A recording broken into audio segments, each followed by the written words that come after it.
I asked you about your strengths, you know, that relentless, that will to win. What would you say is your weakness? What have you learned about yourself? No, I'm very impatient.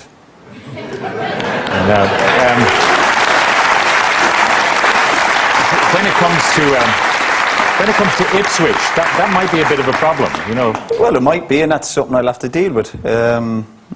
Yeah, the impatience side of it, particularly in football nowadays, you need a bit of patience, and I think that's one of my frustrations. I think towards the end of my time at Sunderland, where I thought we'd done well in the first season, getting promoted, even better the second season, staying in the Premiership, having had a lot of setbacks and a lot of injuries, and I'd had a 3-year deal, so I really wanted to do well the third year, and we'd obviously 1 or 2 difficult, poor results, and I suppose I got frustrated with myself as much as anybody else. What do you say to people who say you walked, you know, that you walked from Sunderland, that when the going got tough, the tough guy got going? Listen, no, that's, again... You know that people have said I appreciate that. Listen, everyone's entitled to their opinions, and I have no problem with that. I know myself, you know, I've never lost a wink of sleep, whether going back to Saipan, when I left United, leaving Sunderland. I just sometimes know when the time's to go, and we'd had a poor result, particularly against Bolton on the Saturday, but if I was ever going to walk, it would have been the Saturday, the Sunday, the Monday or the Tuesday. I left Sunderland on the Wednesday after a conversation with Niall on the Monday, and the new owner on the Wednesday, and I just thought, you're not for me, you know, you want to go in a different direction to me. And again, from the outside it might look, but I was very relaxed. I just felt it was the right decision for everybody, and I still feel it was the right decision. Looking forward, I mean, we wish you the very best with Ipswich and hope you get them promoted in a year or two. Looking beyond that, because, I mean, clearly management is a learning curve. You learned so much about yourself and about what's required of a manager in Sunderland. You're going to learn more in Ipswich. Do you ever see yourself looking to the national side and managing them a little bit down the road? Well, it's amazing. I've been at Ipswich a week now, and people are asking me about the Irish manager's job. Well, no, the reason I'm asking is that... you know, some people thought that Sunderland was an exercise in management. You did it. You ended up saying, "I don't like this. I'm walking away." But clearly, you want to be a manager. You want to have a career. I like being a manager, and I was very comfortable in terms of even the difficult situation we had at Sunderland. We had a difficult year when I got there, and the year when we got promoted. So it's just when people move goalposts on me, and I feel I can't trust them. That's when I say, "You're not for me." And it was the same even my time at United when me and the manager sat down, we shook hands. There was no big drama. It was just, listen, we've come to the end. It's over, and that was the same as I said at Sunderland. So this management, you're on about learning. You're going to be learning every day. You know, as I said, I've been at Ipswich a week, and even my first week at Sunderland, people are saying, "Is it a stepping stone to the United job?" It's crazy. All I can do is focus on the job in hand and basically not look too far down the road. Well, the reason I was asking this is because one of the big dilemmas that Giovanni Trapattoni has, and he's done, you know, very well, is the Stephen Ireland question. I mean, everyone recognises that the Irish team would be much better with Stephen Ireland in the squad, and I know that's your view.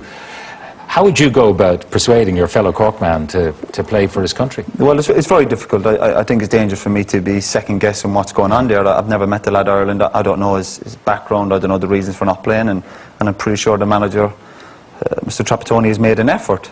And you know, we've got to respect the lad Ireland. If he doesn't want to play, whatever it might be, that we don't know, we're all guessing, then you've got to respect it. Yeah. I'm just wondering if you felt there was any chance, a glimmer of hope, you do anything to get him back, because he's a good player. Yeah, I'm just wondering, does he need a translator, a man who speaks Cork?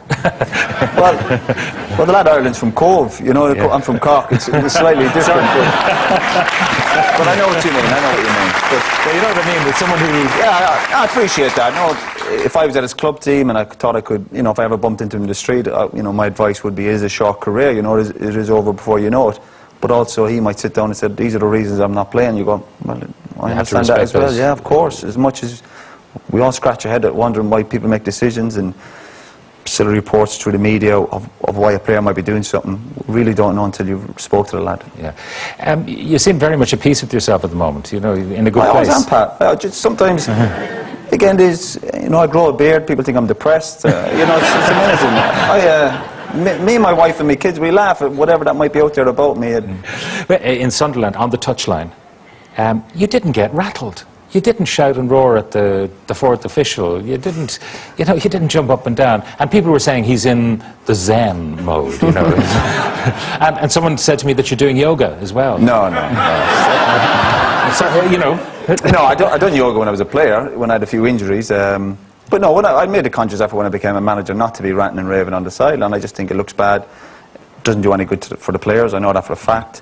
And trust me, I did lose it, but when I lost it, I tried to lose it just in the dressing room with the players. Yeah. And I've done that many times. I lost it last Saturday with them. But you keep in the dressing room. I just think it looks bad on the side for a manager ranting and raving, especially at every decision. It's different if it's a major decision like a penalty. Yeah, you can get upset, but I've seen managers and I've studied managers in other sports where they're losing it at every decision, and then I think it loses its point, really. Yeah. Does it make any difference to those officials? Not a blind bit of difference? No, I don't think so. You can't intimidate them into... No, you can try in the tunnel with some of them, or maybe before the game, but I've been okay with the referees as a manager. Obviously I had my problems as a player, but I've been fine with the officials. I have to say I've got And what would you do in the tunnel? Give them the evil eye sort of thing? Not evil eye, but just... Come on, help us out, you know, if we feel if he's like on Saturday, the referee gave a penalty against us, he was giving lots of decisions against us, and I just looked at him at half-time and I said, come on, you know, there's two teams out there. Yeah, all right. So that was not quite the evil eye, but a little encouragement to help you along the way. What will keep you happy in the coming season? What do you think is the minimum you will expect? Well, we'll certainly be in the mix in terms of the top 6 or 7 in terms of playoffs. Again, it's going to be tough. I'm under no illusions, again, but I am a bit of a dreamer. I do believe we can achieve things, and I believe that at Sunderland. The first day I walked in, I looked at the players. There were a lot of old players. The quality wasn't really there, but I believe that we could turn it around, and we did very quickly, thanks to good staff, good support from Niall and the board, and everything was fine, I have to say. And again, I look back at my time at Sunderland, all positives, and I believe that can happen in Ipswich. Otherwise, trust me, I wouldn't have took the job. Well, you're only a week in the job, and yet you've taken time out to come over to Ireland to support your favourite charity, the Irish Guide Dogs for the Blind. I mean, that's above and beyond the call of duty. I know. Listen, I agreed months ago that I would get, come over for this day for the launch, and I enjoy it. And obviously, a lot of people give me credit for it, but trust me, the people, the puppy walkers, the volunteers, they deserve all the credit. It's only one day a year I come over and really make an effort in terms of, trying to raise the profile, shall we say. And I really enjoy it, and it really is no trouble. Well, Roy Keane, thank you very much for joining us on the Late Late Show tonight.